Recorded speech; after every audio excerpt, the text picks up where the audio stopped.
ladies and gentlemen. Welcome aboard the historic USS Constitution, the retirement ceremony of Captain Larry McCullen, United States Navy. I am Lieutenant Nesbitt, Master of Ceremonies. In just a few minutes, we will render honors for the arrival of the official party. This is customary for such an important occasion. Please silence all electronic devices. Our visitors aboard the USS Constitution, you are welcome to observe today's retirement ceremony. Guests, please rise and remain standing. Arrival of official party, national anthem, and invocation. Military members, cover. Strike 4 bells. Commander, United States Navy, arriving.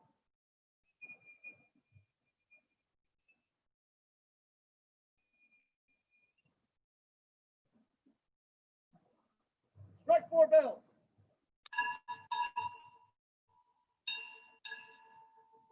Commander, United States Navy, retired, arriving.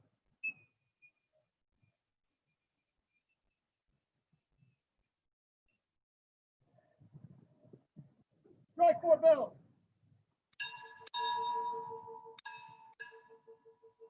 United States Navy, Naval Reserve Officer Training Corps, Unit College of the Holy Cross, arriving.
Lord, we recognize you as sovereign, recognize you as all-knowing. Thank you for what you have done in the life of Captain in his career. We're honored to have you present this morning as he is honored in his career. It's being part of this ceremony, we ask that you show yourself strong. Honor those that honor you. In this service today, this opportunity, honor the God. Also, be an honor to all who have known him and served him, loved him, encouraged him, served under him. Look at them. Thank you.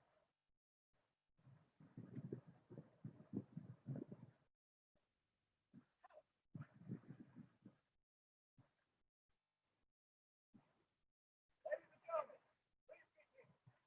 Military members, please uncover and remain uncovered until instructed. Good morning, ladies and gentlemen. On behalf of the commanding officer of the College of the Holy Cross Naval Reserve Officer Training Corps Unit, welcome to the retirement ceremony of Captain Larry McCullen, United States Navy. This ceremony, final stage in a very full and productive career that spanned 36 years speeches honoring career accomplishments, recitation of awards, and other ceremonial traditions that commemorate Captain Larry McCullen's service to our nation. Ladies and gentlemen, today's presiding officer, Commander Peter Joseph Donaher, United States Navy, retired.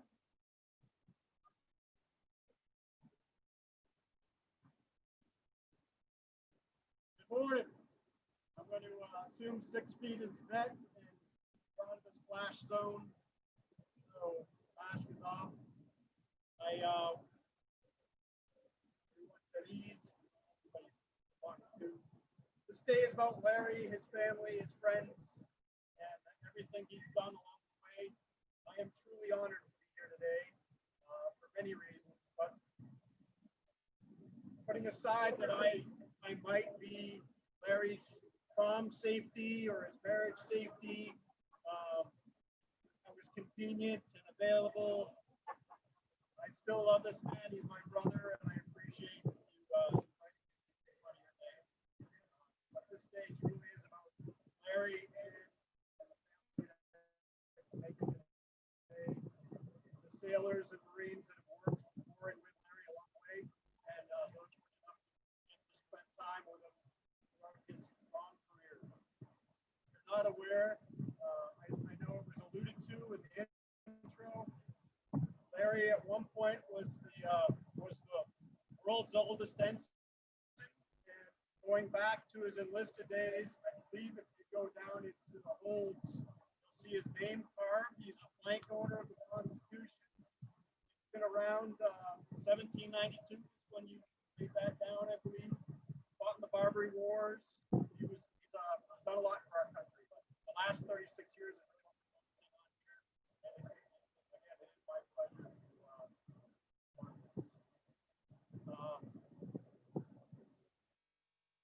Mac probably remembers us meeting back in helicopter flight school, being relatively close back then, getting closer along the way. My youngest child was born in Pensacola.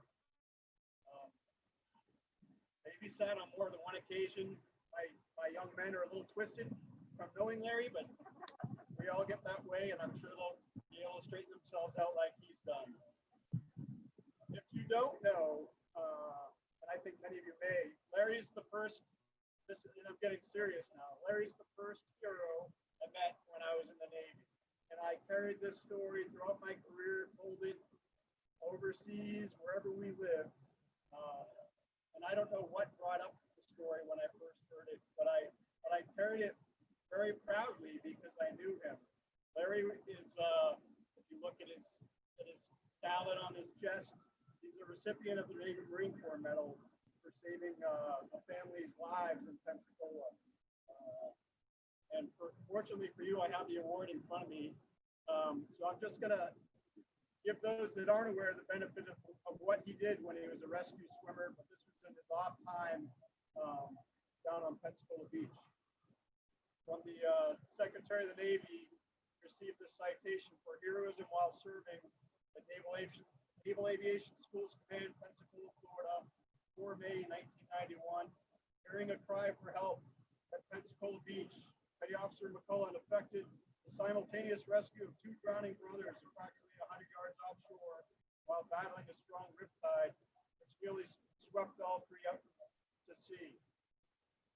Exhibiting complete disregard for his own personal safety and fully aware of the dangers involved, placed both victims into a compact surfboard brought out by a second rescuer, then proceeded to assist a 3rd drowning victim. It goes on, and you get the gist. Put his life at risk when he didn't have to. He was on his own time. My wife's been a lifeguard for many years. Water rescues aren't necessarily common, and he kept this family together. So those that have a family put themselves in this situation and recognize someone stepping forward and what they do for the rest of your lives, how you have to look back at that. Dialing the other way, I know Larry's had command 3 times now. That does not come easily. It takes people like me to falter and stumble to hold him up on your shoulders. And I've been very proud to be there for you, to give you those opportunities, Larry. So great work. But I'd also like to take a moment because in discussing with each other, we both lost sailors along the way. And that's part of the nature of the business we deal in, being part of the military service. So for a moment, I'd like to give just a moment of silence for all those that we've lost along the way.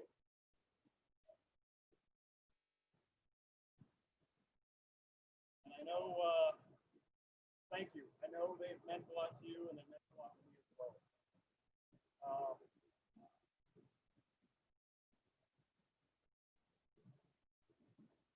I won't carry this on much longer. I will point out the one fault that I can think of in Larry right now, and he's a CAPT fan, and he's here on the most beautiful ship the Navy owns, nodding when I say that.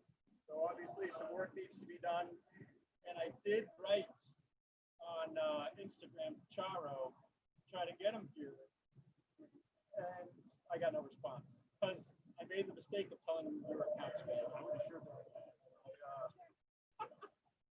I'm sure you will.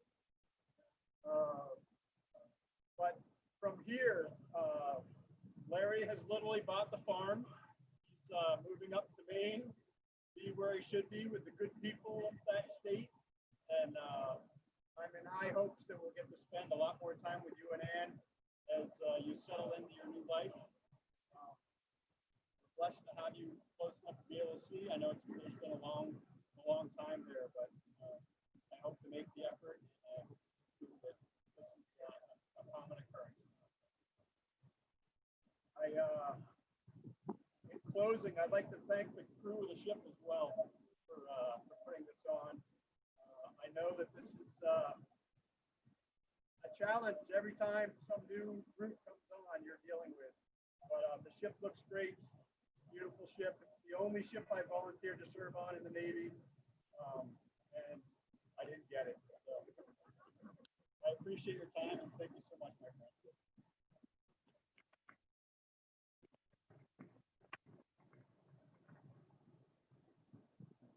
At this time, we will begin presenting numerous awards and recognitions. We'd like to begin with Captain McCullen's wife, Ann.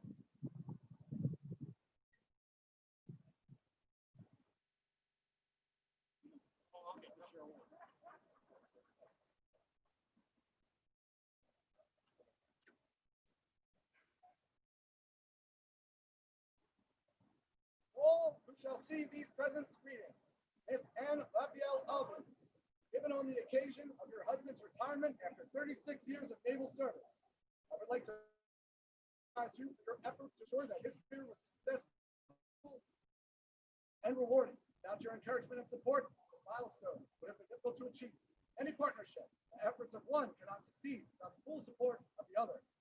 Nowhere is this truer than in a military marriage. The Navy life is truly remarkable and serves much respect and admiration.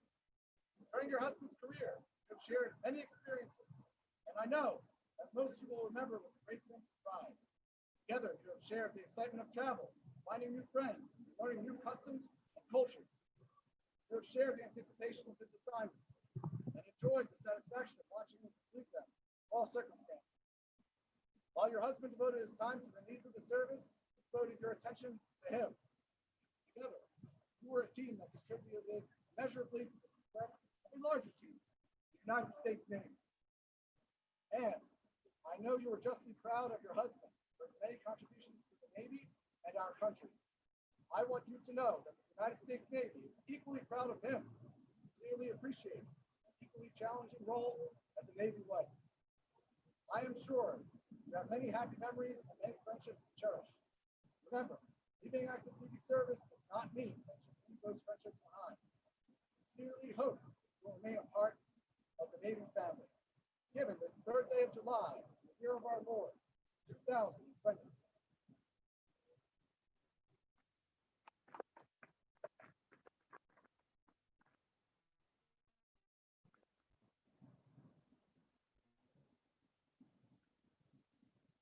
We will now honor Captain McCullen with an award. The guests, please rise. Military personnel, please.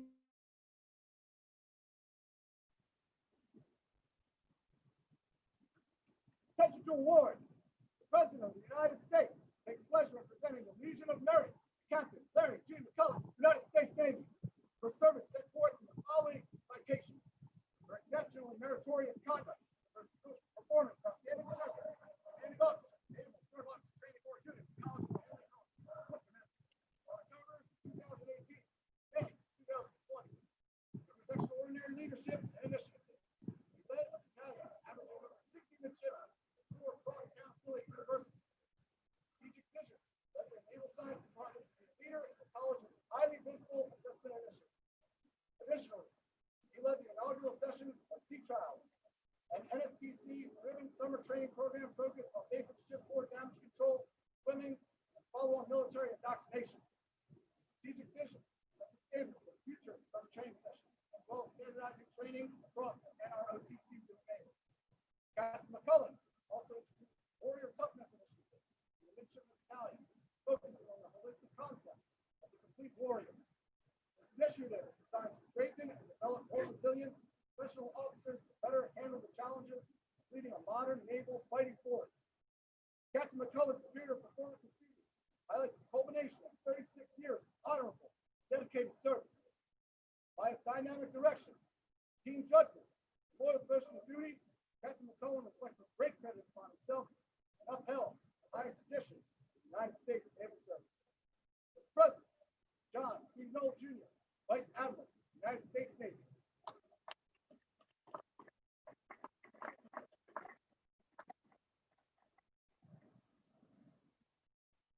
And finally, Rainer Donaher will now present Captain McCullen with his retirement order, certificate of retirement.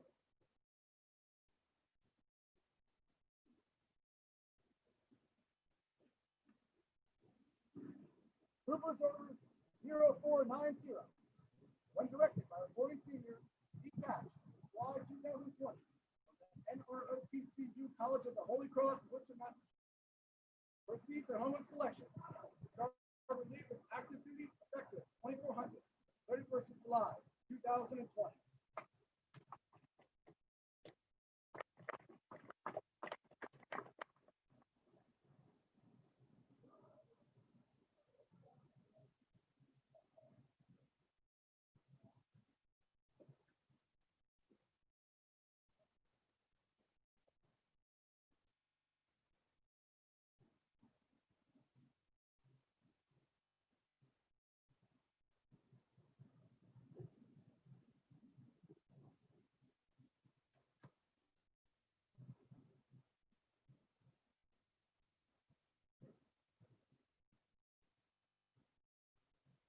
Ladies and gentlemen, please be seated.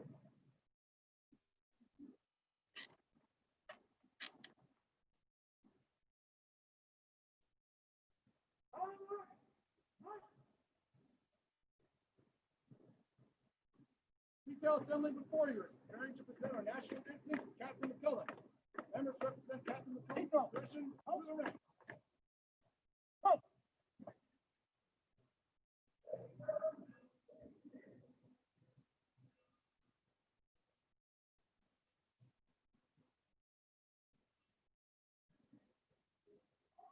I am the flag of the United States of America. My name is Old Glory. I fly atop the world's tallest buildings. I stand watch in America's halls of justice. I fly majestically over great institutions of learning. I stand guard, the greatest military power in the world. Look up, see me. I stand for peace, honor, truth, and justice. I stand for freedom. I am confident. I am courageous. I am proud. And I am flown with black fellow banners. My head is a little higher. My colors a little truer. I bow to no one. I am recognized all over the world. I am worshipped. I am saluted. I am respected. I am revered. I am loved, and I am feared. I have fought in every battle of every war more than 200 years.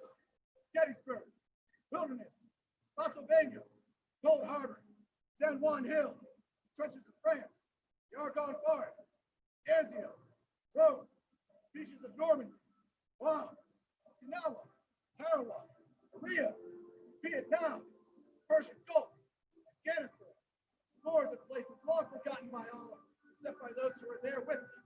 I was there. I led my sailors and Marines, followed them, I watched over them. They loved me. I was on a small hill on Iwo Jima. I was dirty, battle-worn, and tired, but my sailors and Marines cheered me, and I was proud. I was at Ground Zero in New York City on September 11th, as America was attacked.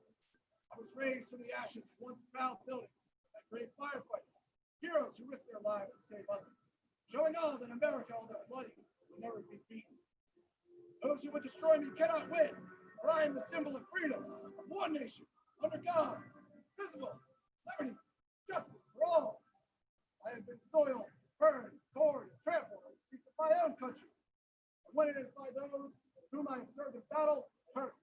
But I shall overcome, for I am strong. I have slipped the surely bonds of the earth. From my vantage point on the moon, I stand watch over the uncharted new frontiers of space. I have been a silent witness to all of America's finest hours. But my finest hour comes when I am torn in strips to use as bandages for my wounded comrades on the field of battle. When I fly half-mast to honor my soldiers, my sailors, airmen, my Marines, and when I lie in the trembling arms of a grieving mother, the graveside of her fallen son or daughter, I am proud. My name is Old Glory. Long may I wave. Dear God, long may I wave. Captain McCullen, national ensign has been presented to you as a tribute to 36 plus years of honorable, dedicated service to our nation and Navy. The flag was flown over the USS Constitution. Howard, Mike.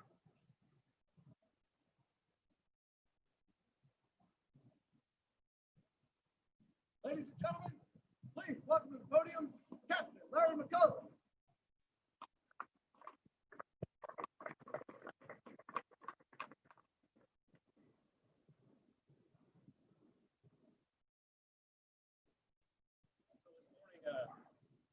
Grabbing a cover, I grabbed the wrong one.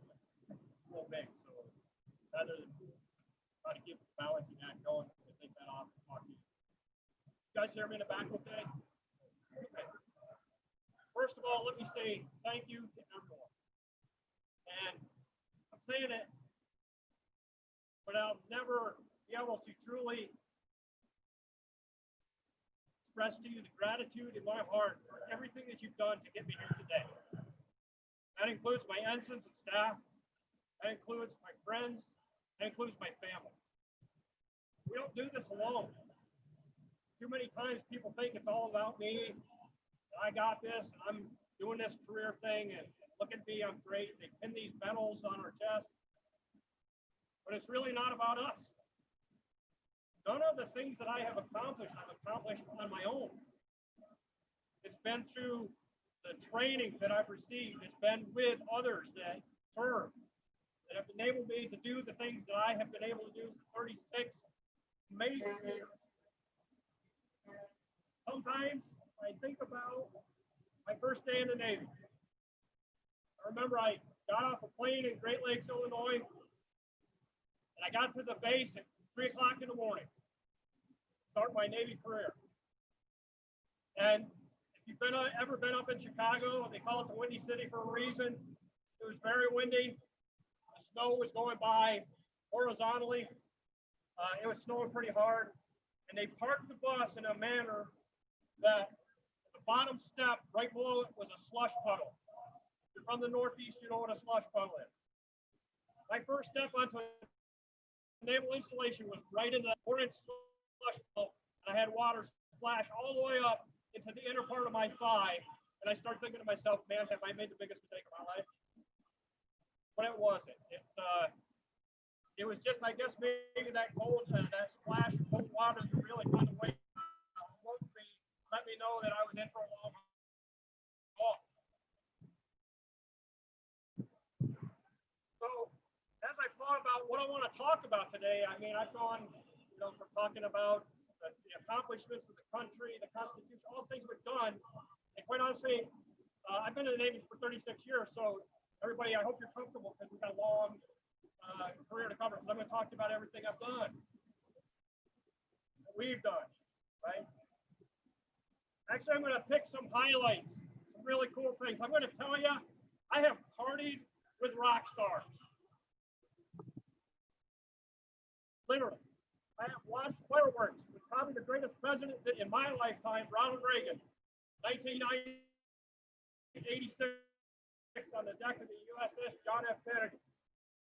I watched the sheriff filmed her video, if I could turn back time, on the deck of the USS Iowa, as she was parked in the harbor right behind Kennedy. You guys, I know you guys that are my age remember that video.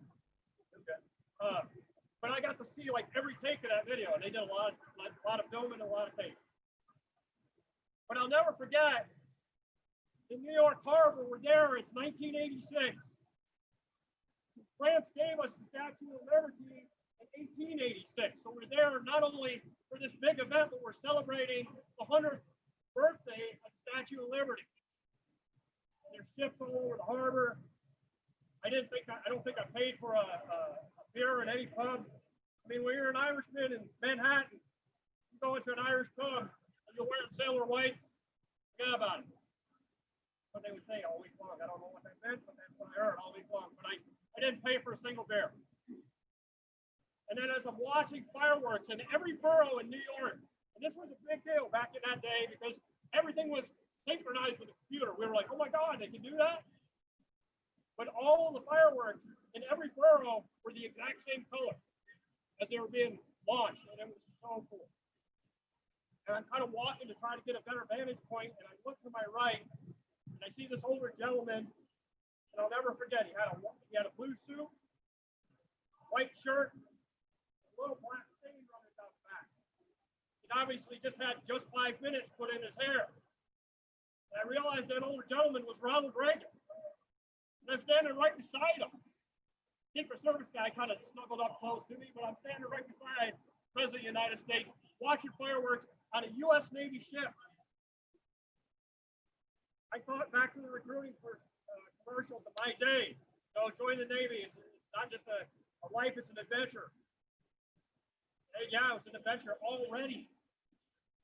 I got punched in the arm by Al Gray, Commandant of the Marine Corps, brought back the phrase, every Marine's a rifleman. That was the coolest freaking day of my life. I'm like, I got punched by Al Gray. That was awesome.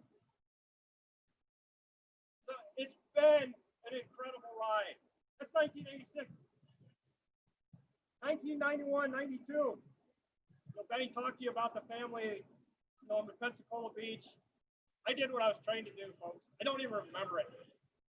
I was on the beach talking to the Santa Rosa sheriff before I even recognized what had just happened. But that was the Navy training that I'd gone through, a rescue swimmer school back in '84. It just kicked in. That's how we got her done. That was a great year. I was selected as the Sailor of the Year at Naval Aviation Schools Command.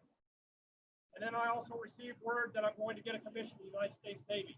I literally walked across the street, the schoolhouse that I taught in, to Aviation Officer Canada School. And unfortunately, I knew all the gunnies over there. And I got a little special treatment when I arrived on board. But what a great experience. Training in the cradle of naval aviation. Being trained by my friends, the people that I worked beside a week prior, now are training me to be an officer in our Navy. 91, 92, great year. I got my commission July 31st of 92. So if you remember from the certificate, I'm actually retiring on July 31st, and that's a very significant thing. So I started this officer career thing on the 31st, and I'm going to leave it on the 31st as well. So I'm really, really excited about that. So I'm going to roll ahead a little bit. I know my ensigns are getting tired back here. You all right, Bill? All right, I'm sorry, with a mask. Okay. But anyway, so 2004, 2005. That's when I found out what it means to be shot at, to have the enemy trying to take you out of the sky. I'll tell you what once again, I'm thankful for the training that I got before I got there. Because as those tracers were going across the nose of the helicopter, we were breaking and diving for the deck as a flight of two, as a thing of beauty. To push out. We were flying with SEALs and we did not return fire. We didn't return fire because we did not want to give away our position or to compromise the mission that we had to complete that evening.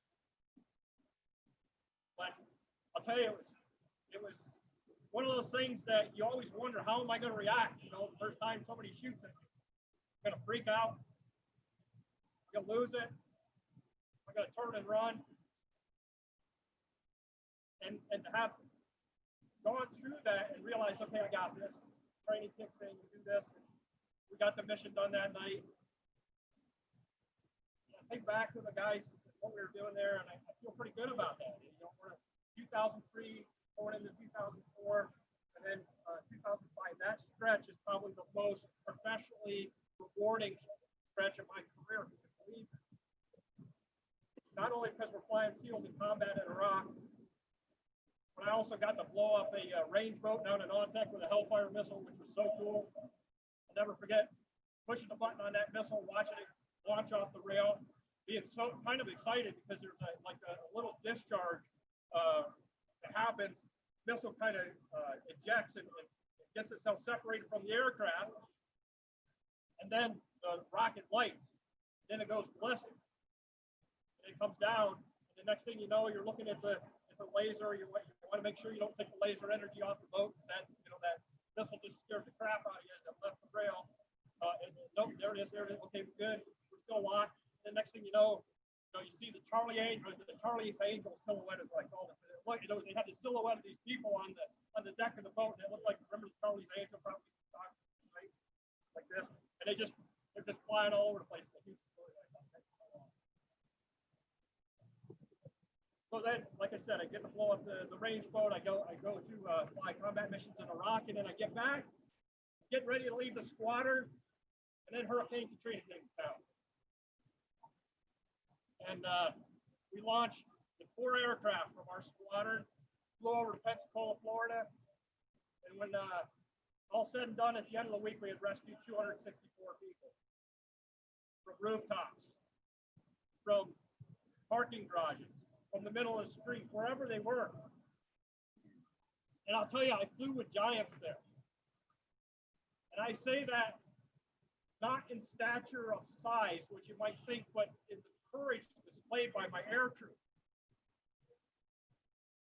I had a young gal, AW2 Corey Lawrence. I think with her flight gear on, she weighed about 100 pounds. And as we're putting her down on the rooftops, she's crawling around the eaves and into the attics and pulling people out and bringing them back with it. I was just amazed at her courage. And I realized I had her life in my hands as we were hovering that helicopter there. And I was just, wow, they trust me that much to do those kind of things. And then, I'm sorry, on our crew that day, we had a guy, William Weatherford, AW2 Weatherford. Guy saved my life. Literally, I'm flying off a carrier at night. I got vertigo, and I'm about to go into the water. And if it wouldn't have been for his altitude calls, I wouldn't be here to this day today. Bill's not with us anymore. Lost him. Fell in Nevada. One of the worst mishaps the HS-7 had ever had. I'll tell you, that man was a giant. He was my LPO when I was the OPSO. I would work sometimes on Saturday, sometimes on Sunday, and every day that I went in after hours, or every weekend that I went in, that man was right there in the shop, helping me with whatever. And he would apologize because he had to bring his 3 sons in with him because his wife was working that day. He's like, "Ops, sorry, I got to bring my boys in." And I kept a box of crayons and a coloring book in the drawer. I gave them the coloring book, and they were awesome. I enjoyed having them there. I miss that guy so much. He was a giant, folks. These are the people that serve in our Navy and our Marine Corps. I'm not even going to mention half the folks that were so amazing and had such a huge impact on me that enabled me to come here and do this ceremony with you today. I've been blessed. I have been blessed. I know my mom, God bless you. I know she hits her knees 3-4 times a day, and my name's uttered from the lips. You know, my dad always used to tell me God takes care of fools and Irishmen, so I was kind of in good shape there anyway. But Mom just made sure I was going to get back home. All those places I went. I love you, and thank you for being here today, being all with me through all these things that we've done. My brother and sister Lisa, my little brother Jason. Jason was 4 years old when I left the house. Then when we got together in Milwaukee for my graduation from boot camp. But these two know me better than anybody in the world. Words and all, as Howard Hughes used to say. They know him. My sister, she's not afraid to tell stories about him. God bless you, Lise. I love you both. Such a huge part of my life and having you. Life becomes very real to us. In this service, and it became very real to me this year. I got a phone call from my sister. She's rushing to the hospital. Follow my old man who thinks he's having a heart attack. And what's he do? He jumps in the car and decides he's going to drive himself and trip to the hospital. And she finally gets him to pull off. They put him in the ambulance. And all I know is that he's been taken in, and for all we know, he's good for now. Really start to reflect on your life and what your folks mean to you, what your family means to you, how important they are. You know, even though we weren't always together, we're there for you. My dad asked me one time, he said, how was AOCS? How were those gunnies? Were that tough? And I said, Dad, I lived with you for 18 years before I went in the Navy. Those gunnies had nothing. That was easy. But I appreciate it because it was that time that we spent together and those things that I learned from you gave me the work ethic that allowed me to do the things that I do today. Thank you for being here. I love you.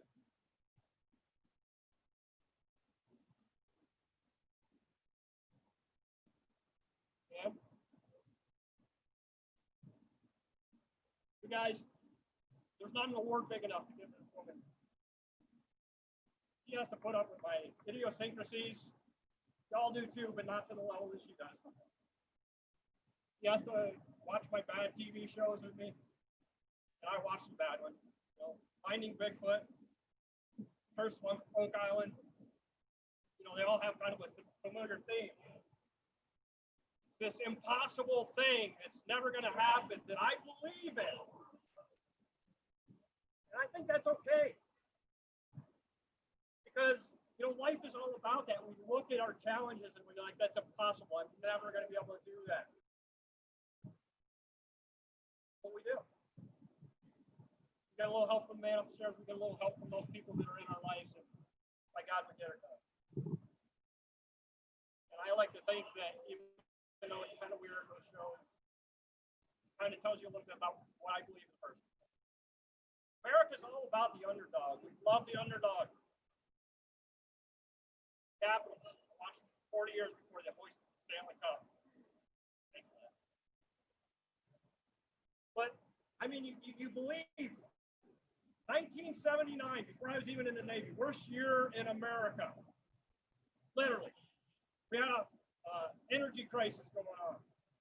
People in Norfolk, Virginia would have signs on their yards saying sailors and dogs keep off the grass. It was not a good thing to serve in this uniform. The Iran hostage crisis, which lasted 444 days, kicked off 1979. We boycotted the Summer Olympics, the Russians, because of what they were doing in Afghanistan. The Olympics were in 80, but we're told them in 79 we're not coming, sorry. And then a bunch of kids, Class B hockey players, come together to create the greatest miracle you've ever seen on ice. And our country at that point was proud to chant USA again. It was a good thing to be an American. We had a president in a White House who punctuated the point that if you mess with America, there's going to be a penalty. People in the uniform uniform, we started to be thanked for our service again. Folks, it hadn't been that way since we went into Vietnam. And it's not free. We can't take that for granted. You just watch what's going on today. You see all the change that's happening, and some of it is absolutely necessary. I'm going to stand here and tell you, we got to change some things. We got to listen. All right? Today, the way we listen is talking at people, and if they don't agree with you, you just talk louder at them and you say, I'm listening to you. No. We need to stop talking. My grandmother always used to tell me, you got 2 ears and 1 mouth.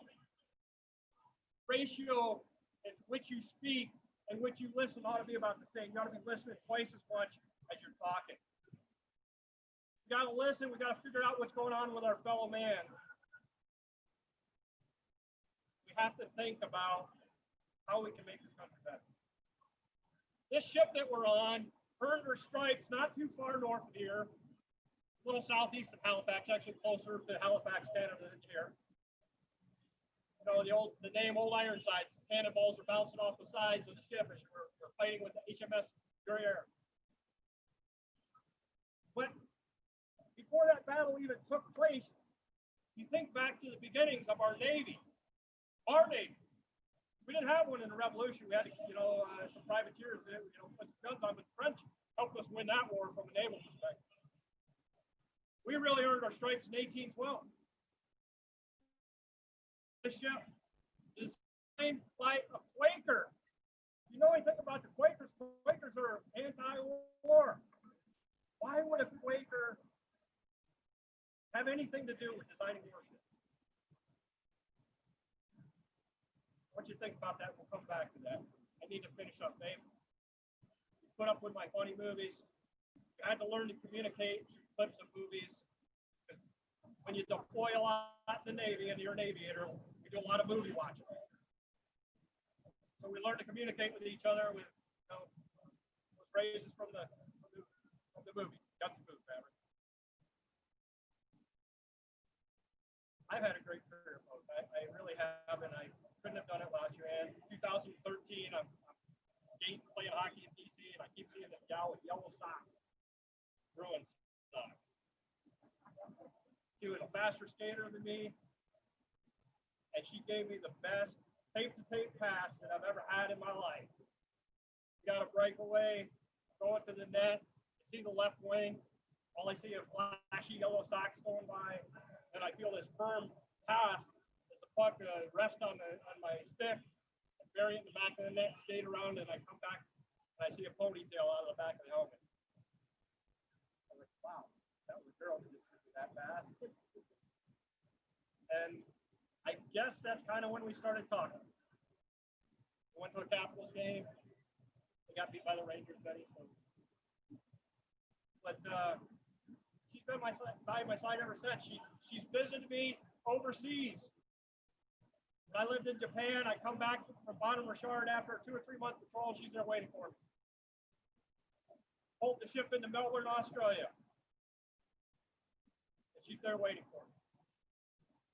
Been beside me, kept me strong, some of my weakest days. My last tour in the Navy, operational tour, was on the United States ship Bonham Richard. The first Bonham Richard is where we coined the phrase, I have not yet begun to fight, with John Paul Jones under that, to the commander of the HMS Constitution. Second, Bonham Richard CV-31 earned 6 battle stripes, battle stars for Vietnam and Korea. Then our Bonham Richard. LHD, which I was proud to go out to, and I picked Benny Donaher today because there are few people in your life that will speak truth to you. I was calling some friends and telling them I got command on Bonham Richard, LHD. Everybody's like, oh, that's great, that's great. Then he said, what the hell are you thinking? Why would you ever do that? Words to that effect. And I was like, wow, that's a weird response, but okay. Thank you for that. I really didn't know what I was getting into. The time over in FDNF hasn't been that great lately for our Navy, as you're well aware. The last couple of years, we had 2 ships collide when I was over there on the watch, but that was a long time in the making. Readiness of the fleet was not where it needed to be, folks. Readiness of our ships, the training of our sailors was not where it needed to be. And Ann will tell you, I don't know how many phone calls you've listened to me complaining about the lack of training and what we needed to do and the poor material ships and what we needed to do to fix it. And I'd like to think that I gave you back a ship that was a little better trained and a little bit better material condition than it was the day that I walked on here. When I was the XO of the ship, I was walking around and inspecting the fan rooms. Walked into one fan room, the sailors found out that I was inspecting fan rooms. I walked into one fan room and there was a plastic bag in the fan room. What's that doing? This plastic bag in the fan room, so I go over and I pick it up. Never heard of a phantom shitter? But once they heard XO was inspecting fan rooms, they left a little present for me. But also, as I'm making my rounds, looking at the fan rooms, I walked into one, and I saw this light being cast on the deck. I was like, wow, that's a weird place to put a battle lantern, because it's kind of underneath the steam pipe, and it's coming out into the center of the thing, but you really can't see in the space to do the damage control that you need to do. We have in all these spaces, we have these little lanterns that come out automatically when power comes out or goes out. Battery operated, they light the space up for damage control teams to do when they go in. So here I am looking for this weird battle lantern or poorly placed battle lantern, and I realized that there's light coming through the lagging and the bulkhead. That's not right.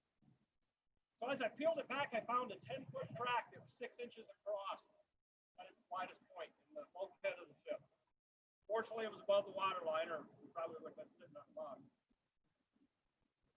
But that's just kind of one indicator of how poorly it maintained the ship. I will tell you, I'm looking at my young ensigns back there and my second lieutenant back there. Guys, you're going to go to a fleet that may not be as well trained as you are. I'm going to say that again. I know you don't think you know anything about the Navy, but you know what right looks like. You're going to have to make sure that your sailors do the right thing. You're going to have to sometimes pick up the pubs and the books and study right alongside with them so they know what the heck they're doing when they're standing that watch. Because there's going to be nights when they're standing that watch when you're asleep, and if they don't know what they're doing, you may not wake up from that sleep. But train them well. When they give you an asset, take care of it like it's your own. Treat it better than you would as if it's your own, because you got to give it back and somebody else has to use it. You're essentially taking your life in their hands, that piece of equipment. If you don't maintain it well, they may not be here because of that equipment that you're handing off. Our business is a serious business. My first deployment in the Navy, we lost 9 aviators. I went to 4 memorials. I'm 19 years old. People are like, Mac, why are you so freaking intense all the time? Like, this business is serious stuff.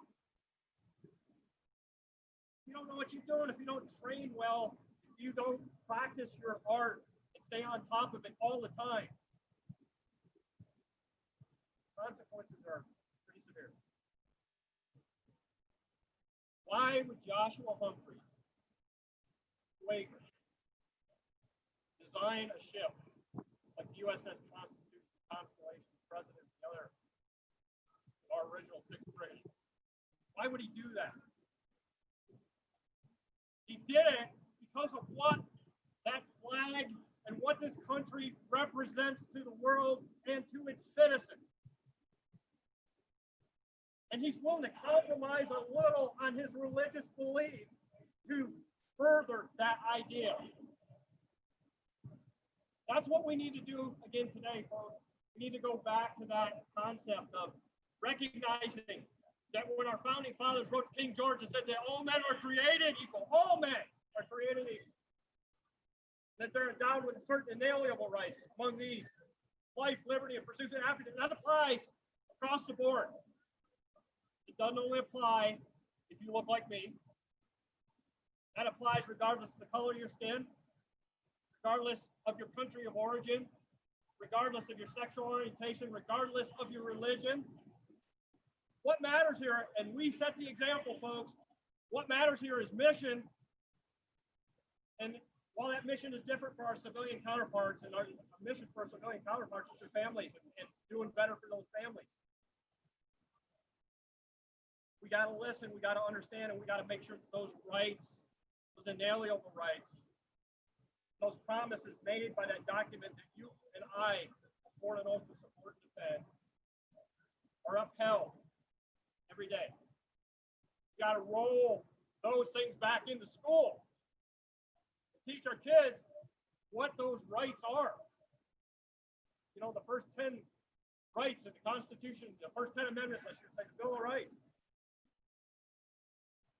It's not acceptable that I have sailors in my Navy that raised their hand and said, I will support and defend. I'm willing to give up my life in defense. It's not in the oath, but that's what's applied by that oath. Don't even know the first 10 articles or first 10 amendments of the Constitution. Got to get that back. Got to treat everyone with dignity and respect.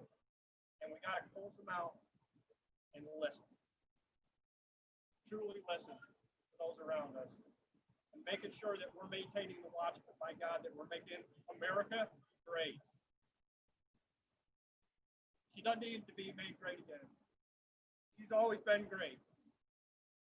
We haven't always gotten it right, but I think we learn from our mistakes, and I really, truly hope that we learn from the latest mistakes that we've made here, and we move forward better, stronger, after coronavirus, after George Floyd, after all the things that you see and look at the news every day and feel so depressed about. Just remember we're Americans and we're going to move through this, and if we do it right, and if we do it together, we're going to be better and stronger at the end. Sorry to be preachy. I did not thank any of you appropriately or enough. I love each and every one of you. By the fact that you're here, guys, part of my family, right? Today and always, and that holds true. My phone's been blowing up with texts from my sailors, from Bonner Richard, from HS7, my old roommates on the ship. Those folks are still my family too.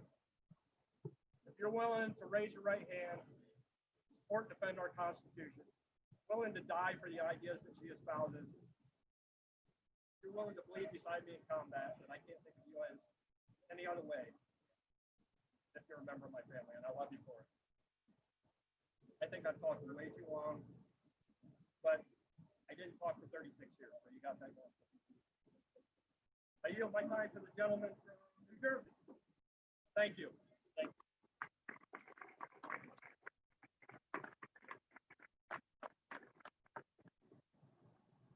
Ladies and gentlemen, Commander White would like to say a few words. Of course, we got something for you. Something put together as a staff.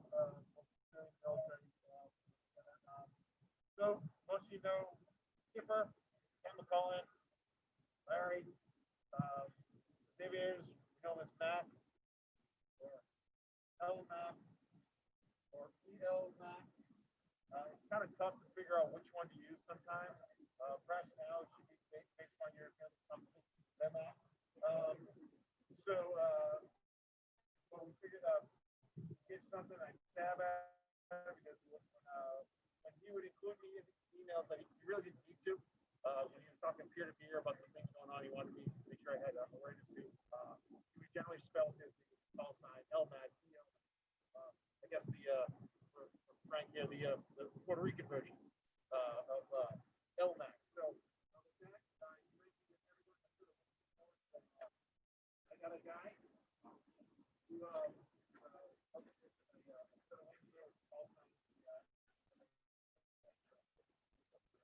all the best in your retirement, and you're out there.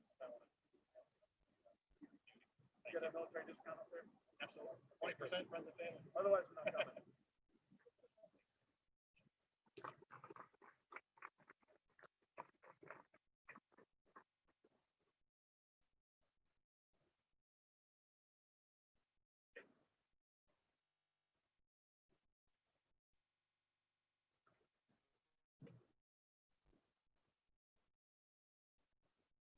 36 years, the sailor has stood the watch.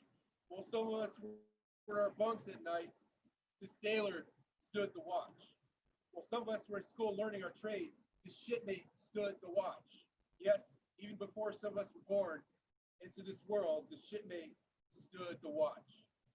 In those years when the storm clouds of war were seen brewing on the horizon of history, the shipmate stood the watch.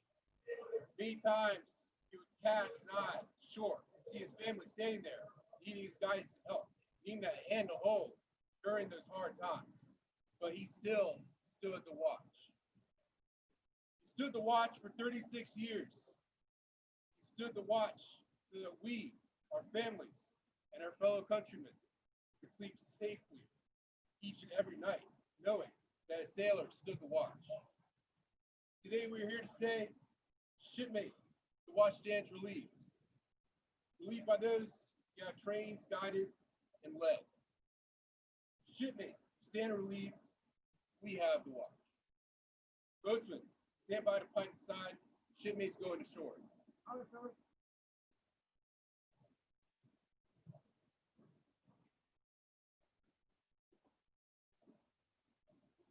This order has been passed on naval ships from the 1500s through today. Spanish, French, English, Dutch. Yes, every navy in the world has used boatswain's call sideboys to bring aboard or send ashore its officers, visiting officers, and dignitaries. Sideboys were all on the ropes, raise or lower the boarding platform. The officers did not have to climb the rat lines hanging over the side of the ship, used by the crew when going ashore, coming aboard. This honor was extended to visiting dignitaries and port officials.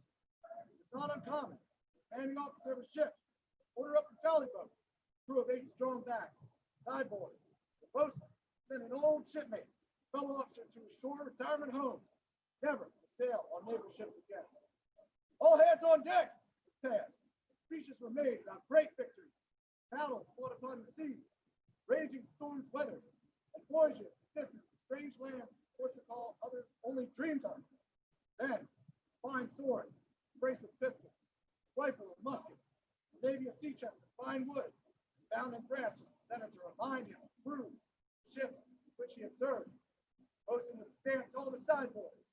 Retiree would request permission to go ashore. He stepped to the platform. The sideboards would lower away. The jolly boat pulled away. The gunner would fire a salute from the ship's main battery. The retiree sat in the stern sheet, going ashore. Today we stop all engines, lay about smartly, and drop anchor to pay honor to one of our shipmates going ashore. We honor the years served, guidance, leadership, friendship, the expertise this shipmate has freely given us for 36 years. Shortly, Captain McCullen will request permission to go ashore for the last time. Will the guests please rise and remain standing for the remainder of the ceremony? Military members, cover.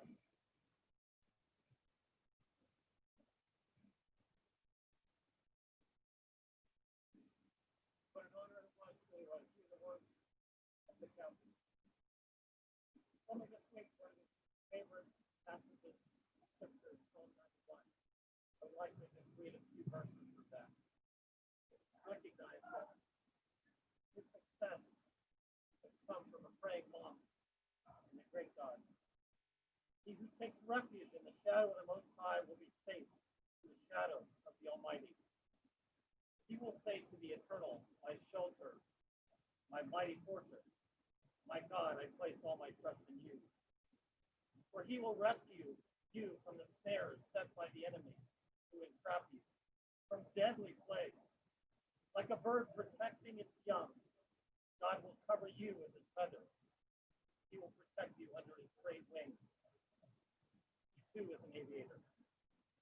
His faithfulness will form a shield around you, a rock-solid wall to protect you. You will not dread the terrors that haunt the night, or enemy arrows that fly in the day, or plagues that lurk in darkness, or the disasters that wreak havoc at noon. He will call on me, and I will answer. I will be with him through hard times. I will rescue him and grant him honor. I will reward him with many good years on this earth. But I can witness my salvation. Let's pray. Lord, thank you for this man, for the wisdom that you have put in him, for the blessing that he has been to so many. We are witnesses today, the fact that you have honored him, that we sent him off with a blessing from you. Years ago, Lord, the keel was laid, and many have prayed aboard this ship. Today, Lord, we pray and say, please bless Captain McCullen and his family as he steps ashore, not to be buried, but to step forth into the next chapter of his life. Bless him mightily. In Jesus' name. Amen.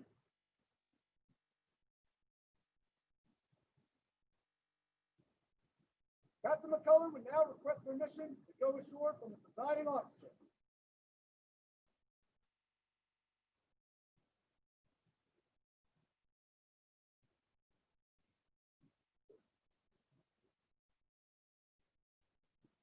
Strike 4 bells.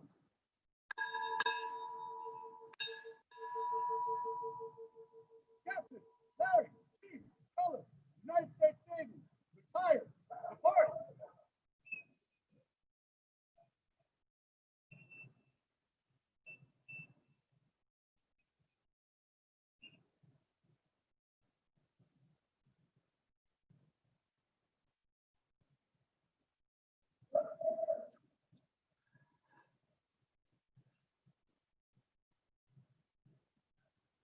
Strike 4 bells.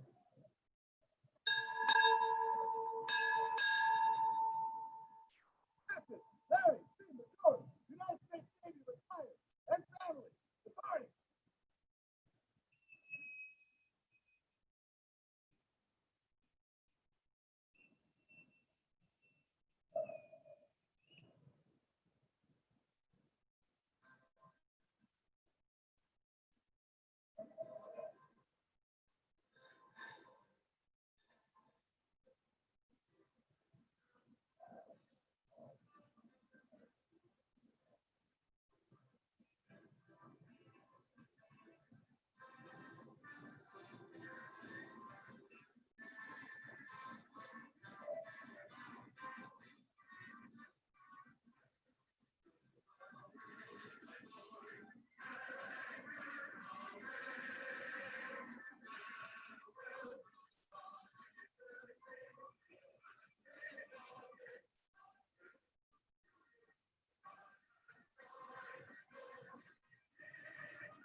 Ladies and gentlemen, this concludes the formal retirement ceremony. On behalf of Captain McCullen and his family, thank you very much for attending.